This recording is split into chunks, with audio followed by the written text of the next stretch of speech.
brand is just a badge, it's a name. We're a company that has developed a brand that has grown historically into really something that people believe in, a set of values attached to it. Why do we buy from one company rather than from another? Why do we prefer product A to product B?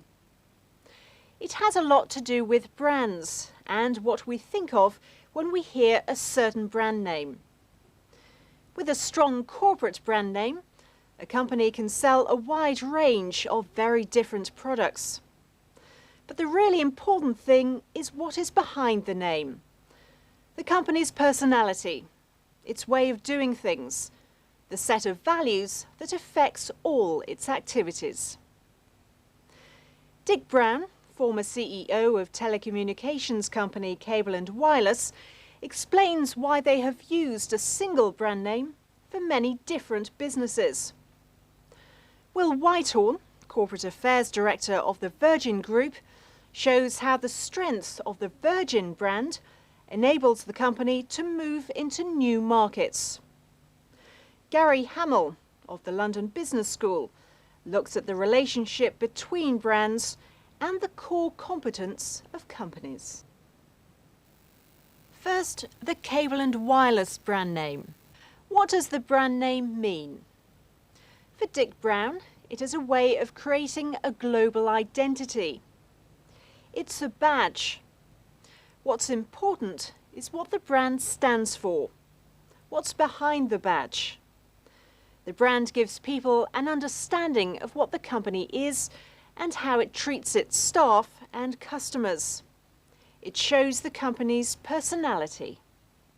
We've been a company that in the past has understated its size and capabilities because Cable and Wireless has had an identity that matched the local brand name in many of our markets, not the Cable and Wireless brand name. So we were the most global telecommunications company in the world and the best kept secret.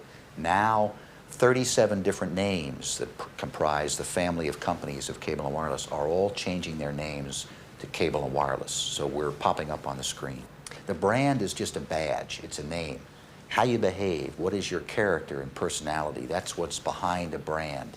And so service levels, expectations for all of our 70,000+ employees around the world, we're doing more and more of this as we give a consistently high quality of care for customers, no matter whether you're in Singapore or Vanuatu or Latvia or Jamaica.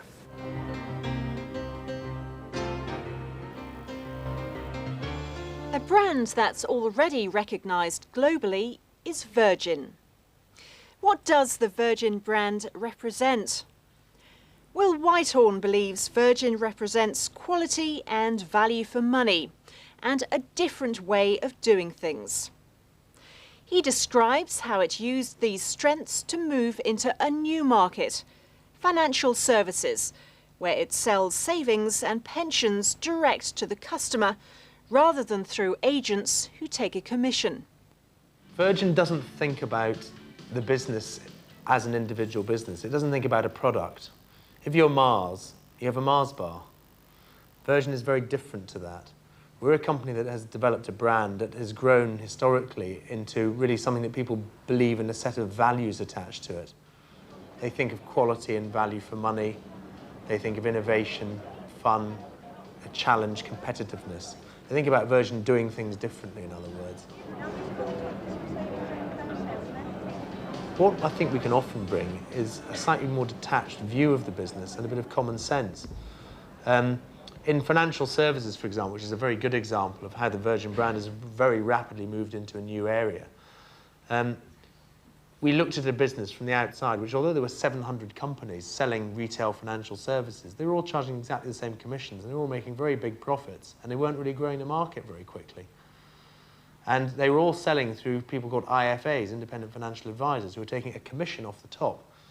So we just appealed direct to the consumer over the heads of the industry with a very low-cost personal equity plan, 1% management charge. And 2 years later, we've got 150,000 customers and £800 million under management. Virgin achieved rapid growth in a new market using the strength of its brand. It used the company's core competence. What is a core competence and how do you identify it? Gary Hamel looks at Virgin and another international brand, Disney. He goes on to describe a test of core competence with 3 elements. Is it important to the customer? Can it be easily copied by competitors?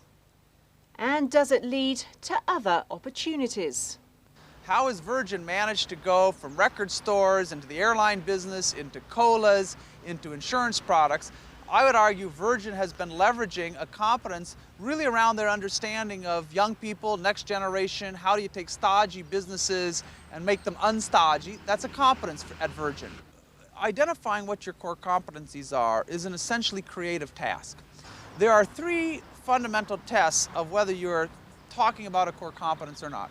The first test is, does it create customer value? Is it something that is very important in the customer experience? The second test is it something that's difficult to imitate?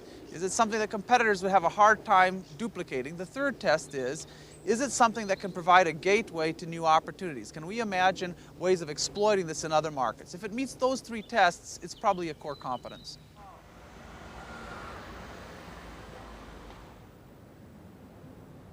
An interesting example of a company that I believe really does understand its core competencies is Disney.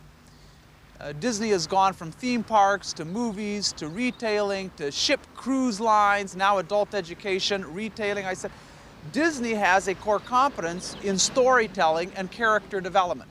If Disney defined themselves as theme parks, that's kind of the end of the story. Even Euro Disney has had a pretty tough time.